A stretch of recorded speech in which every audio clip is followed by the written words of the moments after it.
Video games love their multiple endings. They also love endings that are top secret. Solve the cube.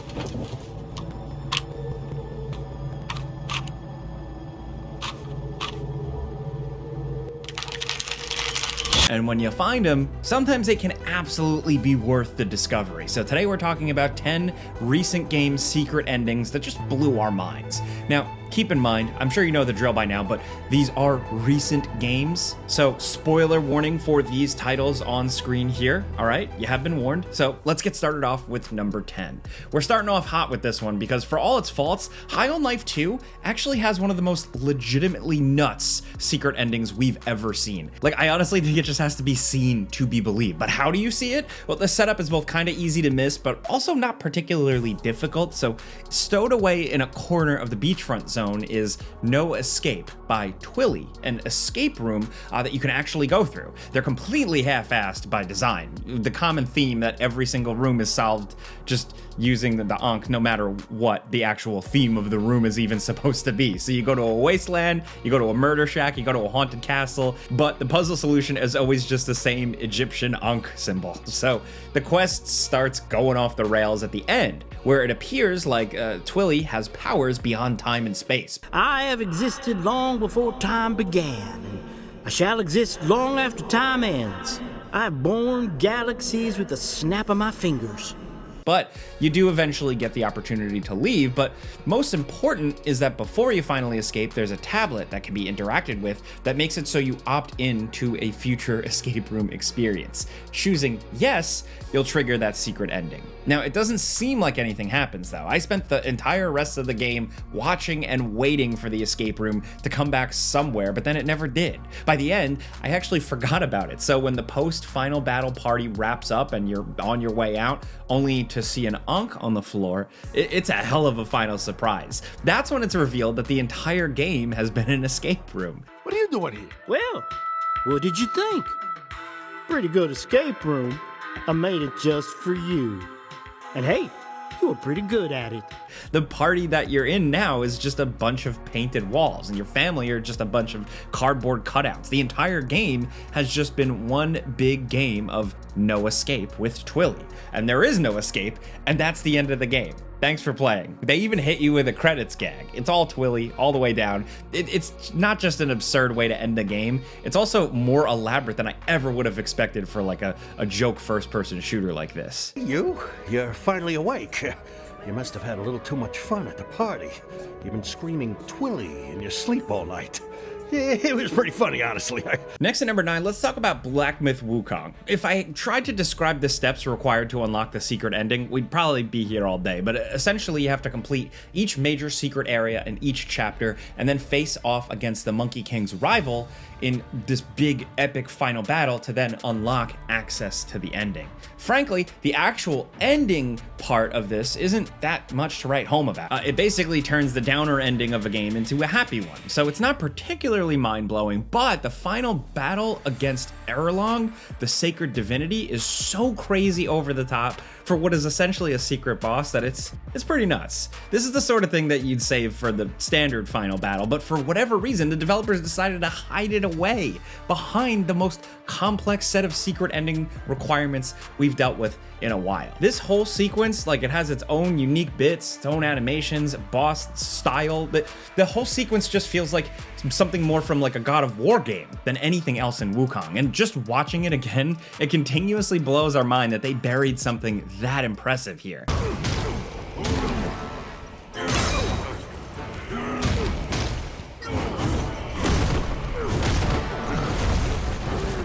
This is the sort of thing like you usually start a game on to really get people excited to keep playing it. You know, you tease it at the start, but these developers are just built differently, I guess. For some reason, the only way to see the game's most technically impressive and fun and over-the-top set piece is by unlocking the path to the secret ending.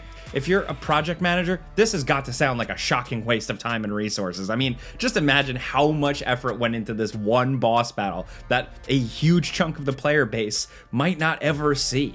It doesn't make sense to do it from a business standpoint, but they did it anyway, and it's kind of mind-blowing. It's really cool and old school to see here.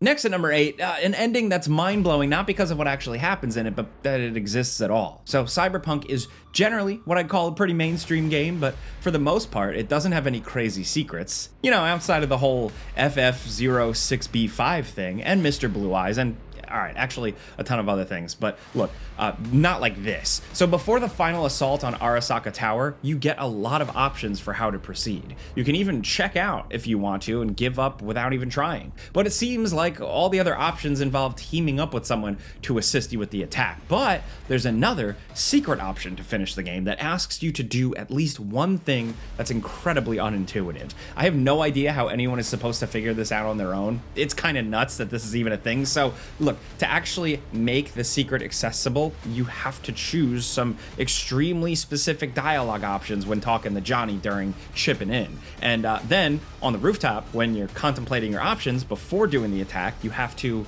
and I'm serious here, you have to get to the point where you're supposed to select a choice and then just sit there and wait. You have to wait for 5 minutes, which feels like forever when you're actually doing it. And if the stars are aligned, then this will trigger a new option to attack the tower completely on your own. Grab your iron. Let's mobilize.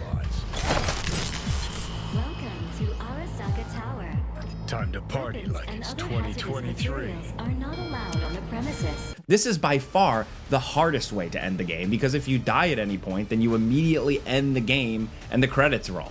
There's no saving either, so you have to get it right in one try against overwhelming odds. The actual ending you get here is basically just an alternative way to reach the sun or temperance endings, but how it's triggered and what you actually do is mind-blowing.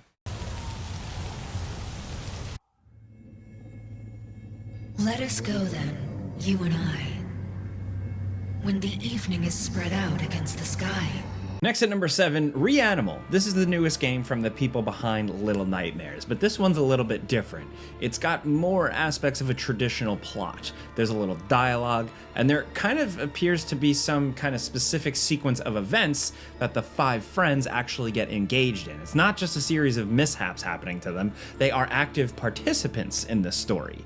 In the end, it seems like a very dark, disturbing conclusion where the 4 boys seemingly lure the girl into a shed by killing a rabbit, then perform some kind of cult ritual on her that leads to her death. In that situation, it comes off like she's the victim, and the ravenous lamb at the end of the game is some kind of revenge inflicted on them, but the true ending complicates things.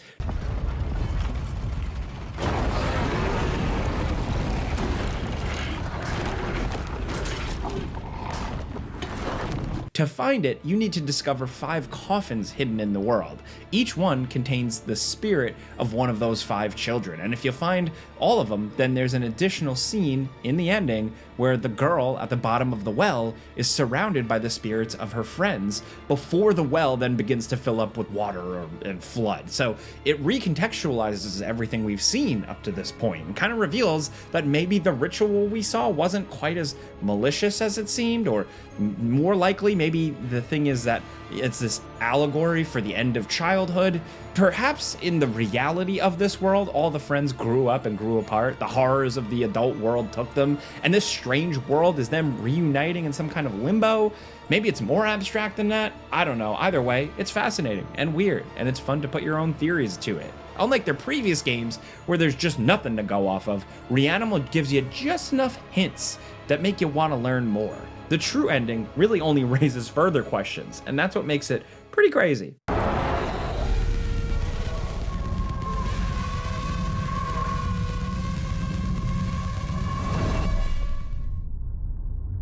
Next at number 6, let's talk about Mio, Memories in Orbit.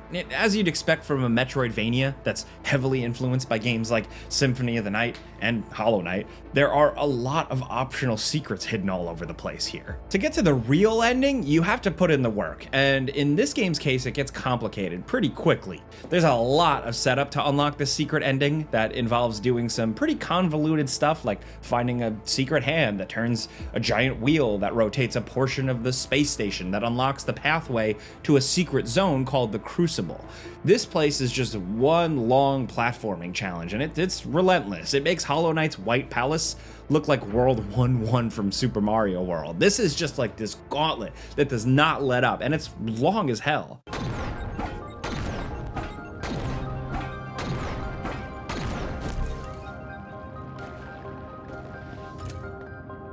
Now, beating it unlocks a special ability known as the Flowing Step, which can be used to gain access to the library at the top of the facility. It's a location that gets referenced pretty frequently in the game's story, but this is the only way to actually reach the place. Here is where you can actually take on the game's true, real final boss, which is actually one of the guys that amount to this game's save points. It's like if you had to fight a bonfire as the final boss of a Dark Souls game. It's kind of surreal and it's cool. Do all that and you get the in-depth secret ending where all the robots on the station reach their tragic end, but the space colony finally reaches an inhabitable world. And in the final section of the ending, you actually get to control a human in the distant future, exploring the now ancient ruins of the spaceship that this entire game took place in. It's a bittersweet ending, but also really cool and satisfying one. You got to appreciate when a developer puts in the extra work for something like this.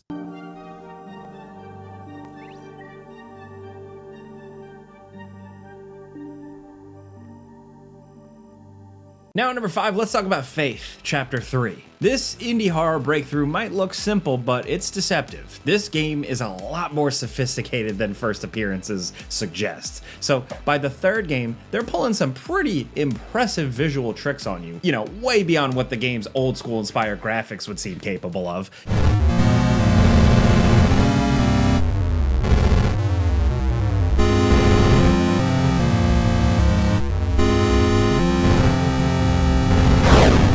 It's also a trickier game than it first seems too. If you just play through it normally, then you'll reach a pretty unsatisfying conclusion where you only temporarily halt the end times by sealing away the Crucible. The actual guy you're hunting gets away. Now, if this were a lesser game, then they just end it there, but it's possible to reach a way more final ending. But to do it, you have to complete a secret encounter in each of the 3 main segments of the game.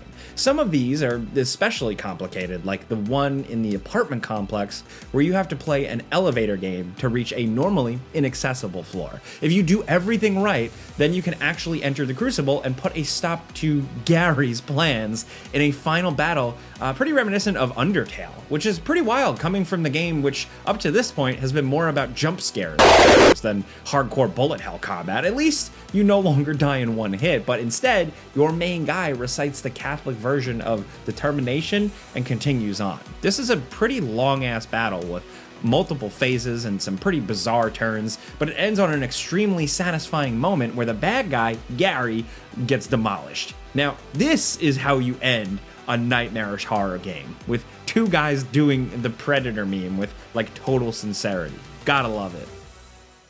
Next at number 4, let's talk about Nier Replicant. I mean, how do you remake a game that was infamous for its endings? Well, you throw in another one at the end that seems like it would be impossible. Let me explain. In the original version of Nier, way back in 2010, there are 4 endings.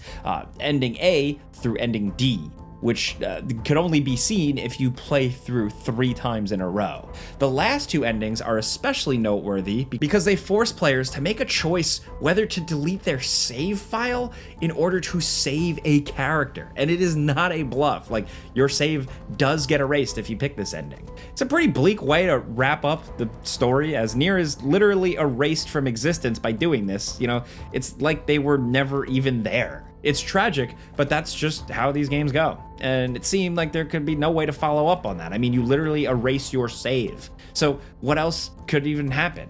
With all that said, the remake here has a 5th and final ending, ending E, which can only be seen if you play through the game again after you delete your save, and you have to play through a pretty significant chunk of the opening before you even get a hint that anything is different. The ending itself is so very different because at a certain point, that character you deleted your save to save actually becomes a playable character, and some entirely new plot beats are introduced. Like, who are these robot kids? They weren't in there before, I don't think. This new ending is wild. A collection of microscopic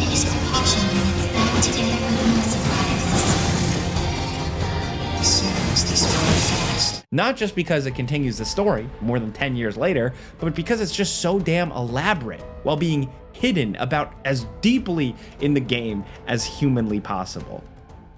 Now at number 3, All Mine from Armored Core 6. I think compared to most other From games, the plot of Fires of Rubicon is pretty straightforward. That's not to say that it's easy to follow, but the overall flow of the plot is easy enough to track. That is, at least, until you start getting into the New Game Plus stuff and the computer program that is essentially the UI starts taking over the story from the inside. It's strange enough that the story can actually go in different directions when you play through the game a second time. It's cool, but things get really bizarre in playthrough 3 when All Mine suddenly starts to play this prominent role in the story and kind of essentially becomes the main villain. Now, keep in mind, before all this, All Mine is the thing that tells you that, new arena missions have been unlocked. It's just this expository feature, and it doesn't appear to have anything really to do with the story for the entire first playthrough of the game. And even in a second playthrough, you kind of only start to get whiffs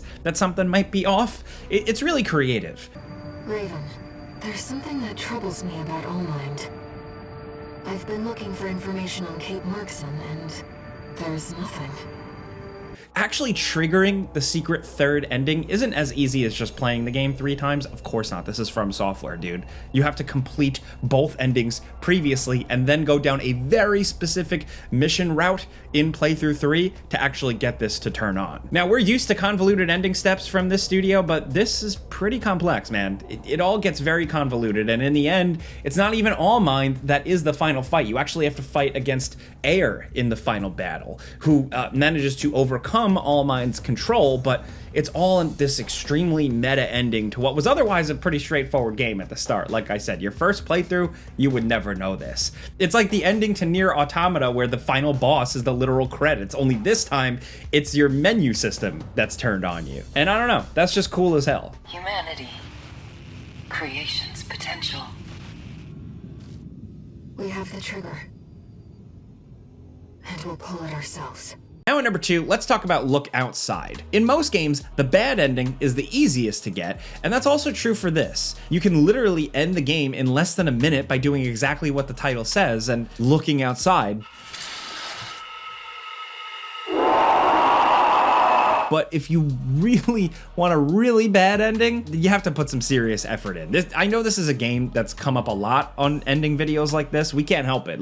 It has so many endings. There are a ton of them, and each one is more elaborate than the last. Now, outside of the central mystery about what exactly is causing people to transform into these grotesque monsters outside, another major question of the game is, who exactly is Sybil? Right from the start, you can talk to your neighbor through a crack in the wall, and it's immediately obvious that there's something wrong with them. It's just not clear what exactly. In the original version of the game, there was never a clear answer about just who this person was, what happened to them, and what their motivations were. But in the big 2.0 update, the creator of the game finally decided to answer some of these questions in the worst way possible. Through a convoluted series of events, it's actually possible to get a key to the neighbor's apartment and then confront them face to face.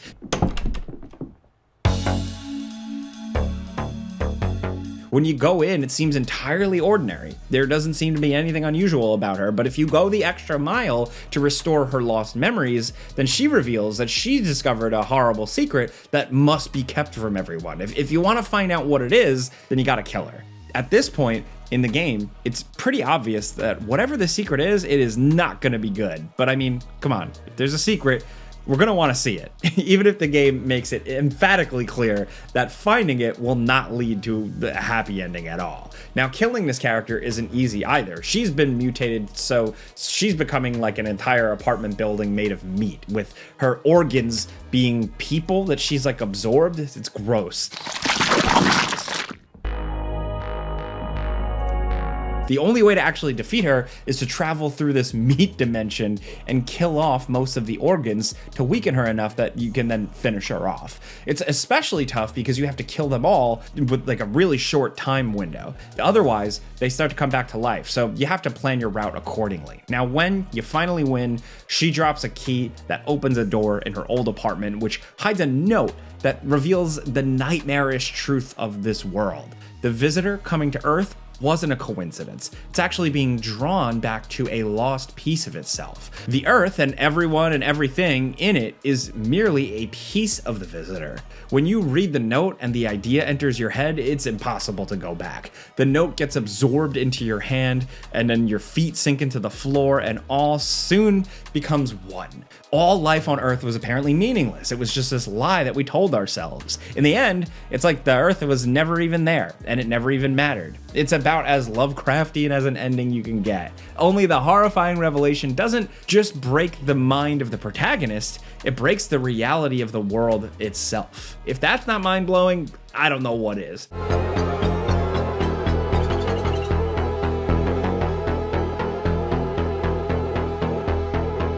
Now down at number 1, the standard ending to Darkwood seems pretty straightforward. After much effort, you finally manage to pass through the heart of this seemingly infinite forest that you're trapped in, and you make it back home. Everything is as you left it, your neighbors are around, even your dog is back in your apartment.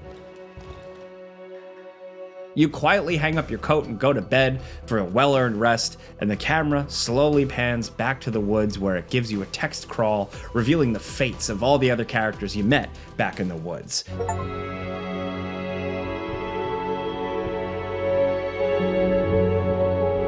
It seems like a pretty conclusive ending, but that's the brilliance of it, because there's actually a secret to discover that blows the entire illusion wide open. See, if you just beeline home, then you won't think anything is amiss, but if you take the time to really explore home a little bit, then you'll start noticing that things aren't quite right.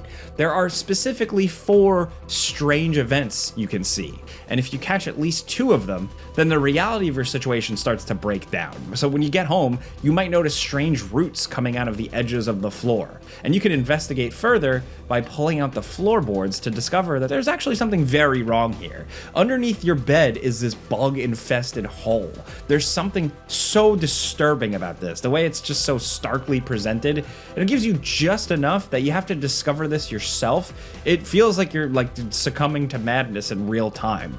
You go through that hole, and then the terrifying reality is exposed. You're like a naked, half-starved man in a massive tree that's filled with similar victims that all have either fallen into the endless sleep or are corpses here. Like, you're trapped in this place, and the sea of bodies just keeps going on and on. The only way to end it is with fire. You find a man clutching a flamethrower, and you beat him to take it as he screams that her arms are coming off.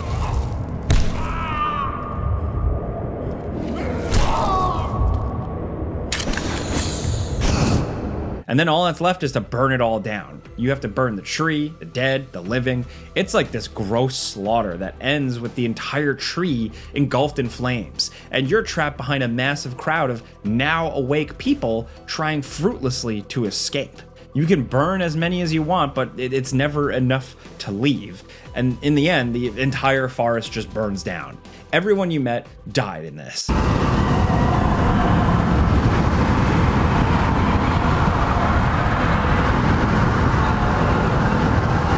So it's one of the more bleak, disturbing, and mind-blowing endings we've seen in a game. It really came out of nowhere. And what makes it so effective is that it's secret in the first place. And also, it's definitely a downer, but still, it's crazy.